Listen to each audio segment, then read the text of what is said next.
L'heure est grave. La fin du pouvoir d'Alassane Dramane Ouattara est arrivée. Regardez la vidéo et mettez vos avis dans les commentaires. Je suis encore venu une fois encore te dire ceci. Écris ta lettre de démission et va la présenter à la cour. Écris une lettre de démission. Oui, cultive l'humilité et accepte ce que je dis. Écris une lettre de démission. Oui, et tu écriras dans la lettre. C'est vrai que je me suis entêté et je suis redevenu le président de la République de la Côte d'Ivoire, mais je pense que je dois reculer parce que le créateur de toutes choses est en train de le vouloir. Et pour cette raison, accepter ma démission et réorganiser les élections afin que le juste élu du peuple puisse maintenant refaire surface. Sinon, tant que ce juste élu du peuple sera là en train de prier le Seigneur parce qu'on lui a arraché son poste, je ne pourrai jamais pouvoir être heureux. Écris cela à Alassane Dramane Ouattara et envoie à l'Assemblée nationale. Envoie à la Cour. Le remaniement ministériel qui aura lieu, ne le fait pas. Sinon,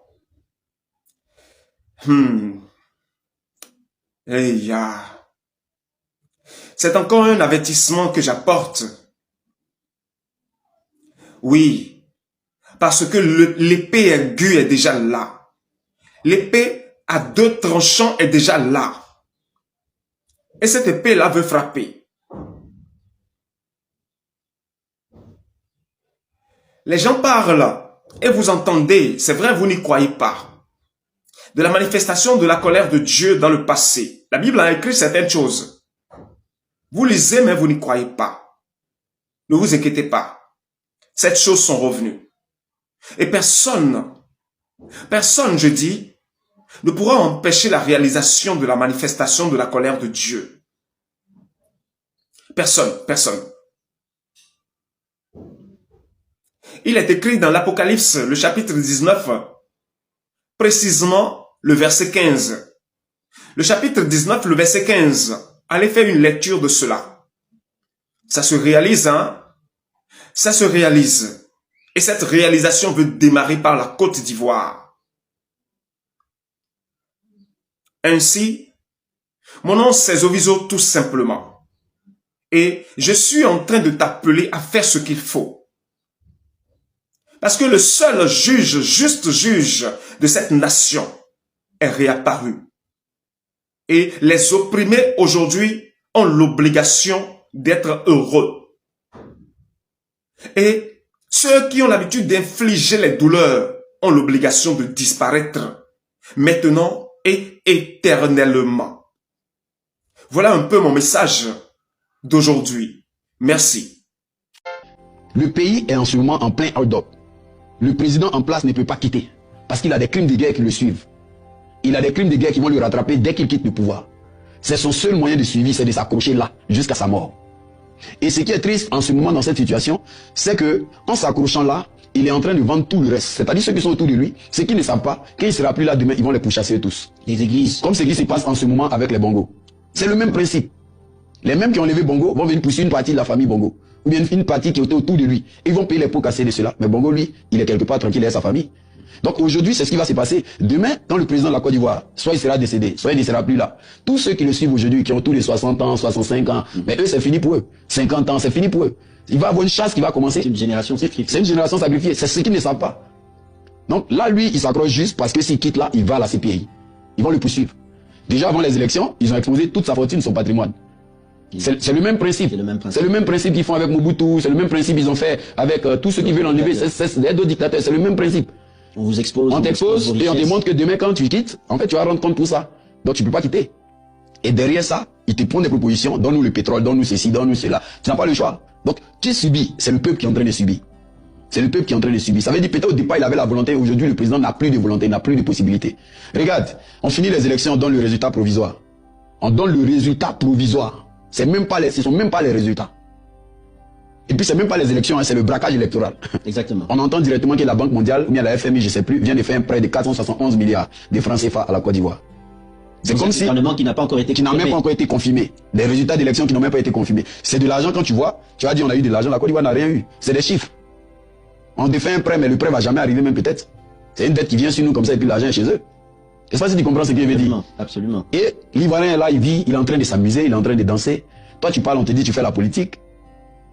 C'est un peu comme quelqu'un dans la famille qui dit un jour il commence à prendre sa vie au sérieux, il commence à prier. Il commence à prier, et puis on trouve que toi tu veux dire quoi, tu es mieux que qui ici? Parce qu'il décide de prendre sa vie au sérieux, on dit tu te crois mieux que nous. Parce que tout le monde en fait est concerné, tout Ivoirien, des générations. Normalement. Mais le fait que nous on parle comme ça, on va trouver que non, si on se croit tout patriote, trop intéressé. Pourtant ce qu'on fait, ça n'a rien, ça ne fait pas de nous des gens si spéciaux. Exactement. C'est juste que c'est un fait. Exactement. C'est juste que c'est un fait que tout le monde doit s'intéresser parce qu'il y va de l'avenir de nos enfants, de l'avenir de nos petits-enfants. Il y va de notre avenir. Vous voyez? Donc, ça, c'est le braquage électoral qui est en train de se passer. Et il a eu lieu. Et il continue son processus. Mais en réalité, c'est un braquage national. Il passe par les élections. Après, il devient social. Après, il va devenir culturel. Il y a des principes, il y a des lois qui vont changer. Il y a tout un braquage de la politique qui va se mettre en place. Après, il y a un ratissage qui va se faire. Parce qu'il y a encore les élections législatives qui ne suivent même pas les règles. Est-ce que ça sera encore une prolongation en fait de ceux qui... C'est une planification, c'est-à-dire qu'il ne se sent pas bien, il est malade, le président.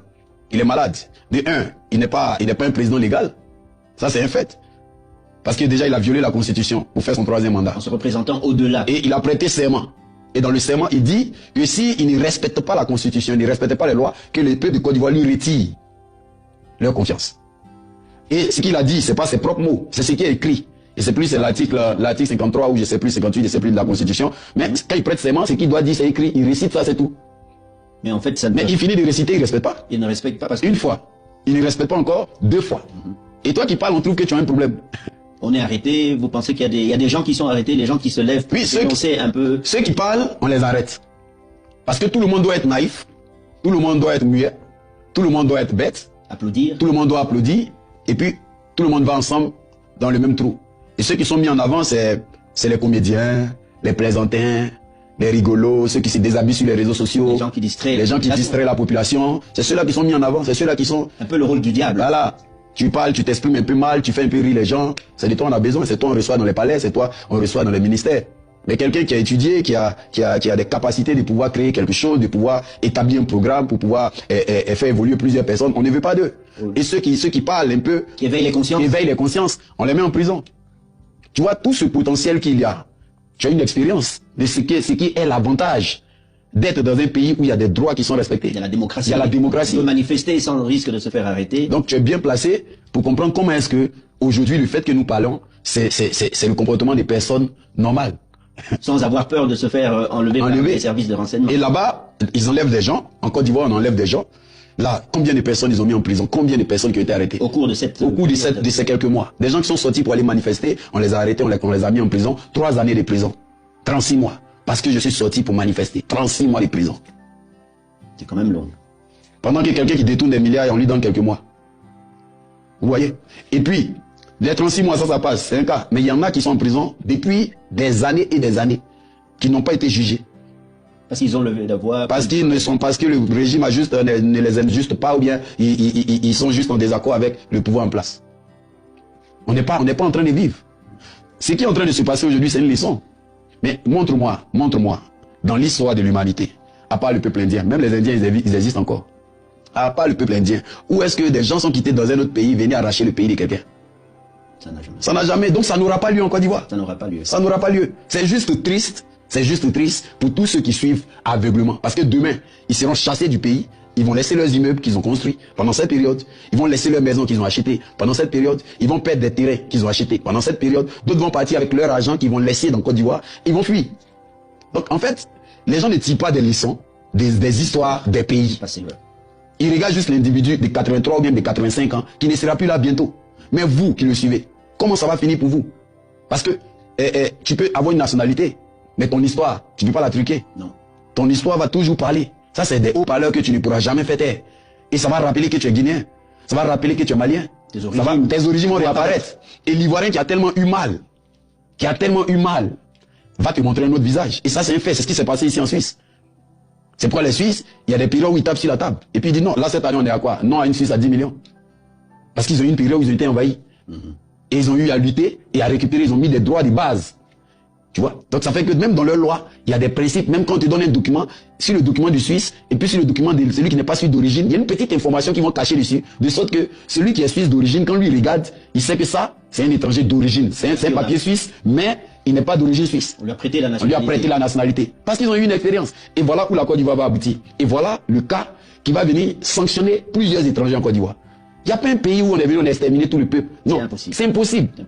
En fait, c'est plus un regard spirituel. Et ça fait mal parce qu'il y en a qui ont construit. Il y en a qui ont réalisé. Il y en a qui ont investi énormément. Ils ont tellement investi que pour eux, ils pensent que c'est possible qu'ils prennent la Côte d'Ivoire dans la main des Ivoiriens, que ce soit dans la main des étrangers.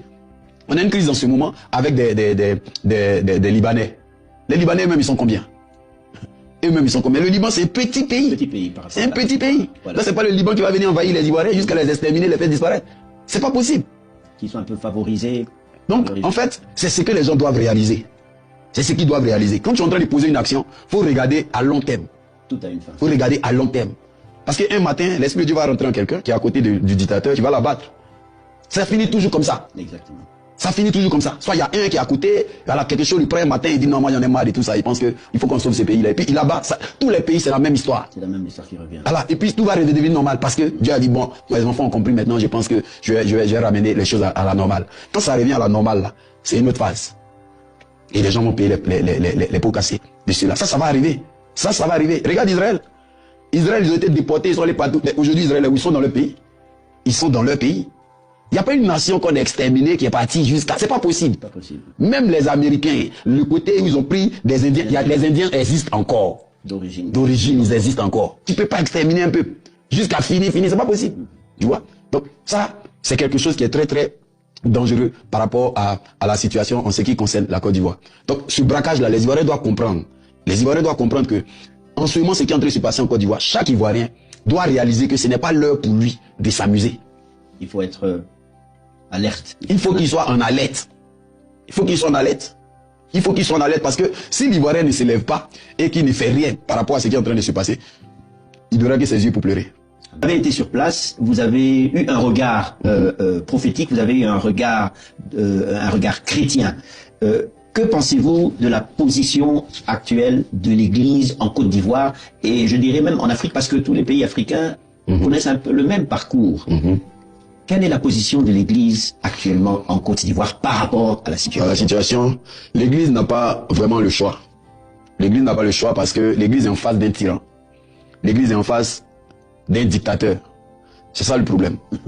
Et il y a des pasteurs qui ont même été arrêtés. Il y a même des pasteurs qui ont été... Voilà, qui ont été arrêtés, même emprisonnés. Emprisonnés? Ouais, donc certains ont été victimes de menaces et tout. Donc, de voir des pasteurs ne pas parler, ça ne veut pas dire que ce sont des faux pasteurs. Ça ne veut pas dire qu'ils sont corrompus. Et il y a la situation, la psychose autour, et puis voilà, tout ce qui se passe peut générer vraiment cette prudence-là chez certains leaders spirituels. Mais le problème n'est pas le silence. Tu sais, quand Akab et Jézabel étaient en train de pervertir le peuple, mais il y a une catégorie d'hommes de Dieu qui avait été cachée. Donc il y en a qui ont encore la voix de Dieu, qui ont encore l'esprit de Dieu, qui sont encore intègres, mais qui ne peuvent pas parler, qui sont dans le pays, mais qui regardent comme ça, tu vois, et qui se reconnaissent à travers nous, nos voix. Mais il y en a qui n'aiment pas nous, nos voix, qui n'aiment pas ceux qui éveillent les consciences, qui essaient de parler des tests, qui dénoncent un peu l'injustice que l'Église ne devrait pas cautionner. Il y en a qui sont d'accord avec ce qui se passe, qui soutiennent le pouvoir qui est là, qui soutiennent. Moi, je vais pas donner l'identité du pasteur, mais il y a un pasteur. J'ai suivi une de ses formations parce que c'est passé en direct sur Facebook. Un rassemblement des pasteurs, ils étaient en pleine un séminaire des pasteurs comme ça où ils récemment où ils formaient les pasteurs et la formation des pasteurs, il leur parlait du ministère et tout. Et il disait aux pasteurs que Dieu protège le mal. Que Dieu lui-même protège le mal. Et quand toi tu touches au mal, Dieu te punit. Et il a pris l'exemple de Caïn. Il dit que Caïn a tué son frère, mais Dieu l'a protégé. Moi, j'étais choqué d'entendre ça. Donc, Dieu protège le mal. Et Dieu a dit que si quelqu'un touchait Caïn, Caïn serait vengé 7 fois. Donc, il y a des gens qui sont mauvais, il y a des Caïns dans votre vie. Vous souffrez parce que vous touchez à ces Caïns. Parce que Dieu les protège. Parce que Dieu les protège. Donc, vous priez contre ces Caïns. Une manière, en fait, il est en train de dire, pourquoi il mange avec le régime de ce dictateur. Il est en train de corrompre ces pasteurs-là. Bien sûr. Il est en train de les entraîner à se corrompre. Il est en train de leur donner une mentalité à accepter le mal. Parce que dans ce mal-là, ils vont avoir la provision pour leur ministère.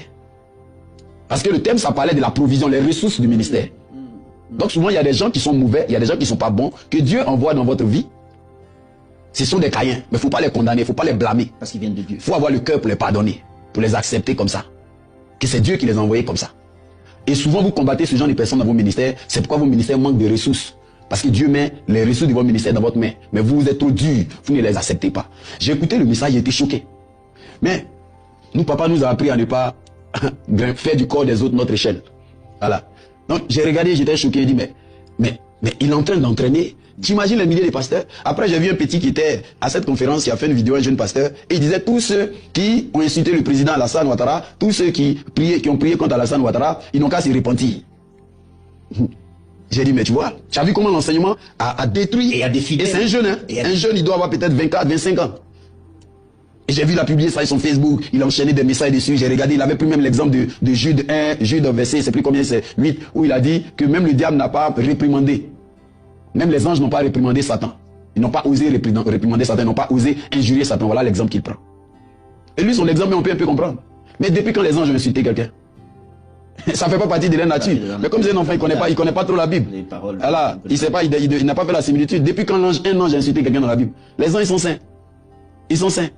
Insulter, ça fait partie de la nature de quelqu'un en qui il y a le bien et le mal. Dans les anges, il n'y a pas le bien et le mal. Ça n'existe pas en eux. Ceux qui sont devenus mauvais net, ils sont devenus des démons.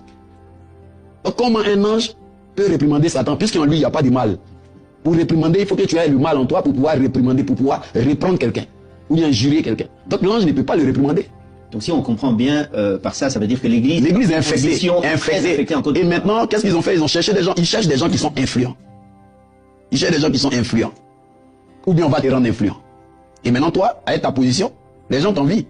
Donc quand tu vas aller les attirer, ils vont venir plus de toi parce qu'ils veulent avoir un ministère comme toi. Ils veulent avoir la provision. Oh, tu n'as pas l'onction. Parce que les gens, ils confondent avoir l'argent et puis l'onction. C'est différent. Avoir les foules. Voilà. C'est pas la même chose. C'est pas la même chose. Ça n'a rien à voir. Parce que si c'est parler de foule, le football réunit plus de monde. Les artistes, ils réunissent plus de monde. Si c'était ça qui confirmait la grâce qu'on a. Donc l'église en Côte d'Ivoire aujourd'hui, il y en a qui sont encore authentiques. Il y en a qui sont encore vrais, mais tu ne les connais pas. Et tu ne les connaîtras pas. Ils sont tenus. Ils ne peuvent pas sortir. Ils ne peuvent pas. Ceux que tu vois aujourd'hui, ceux que tu arrives à observer qui peuvent parler haut et fort, ils sont trempés, ils sont mouillés jusqu'à eux-mêmes, ils font partie de ceux-là qui participent à éteindre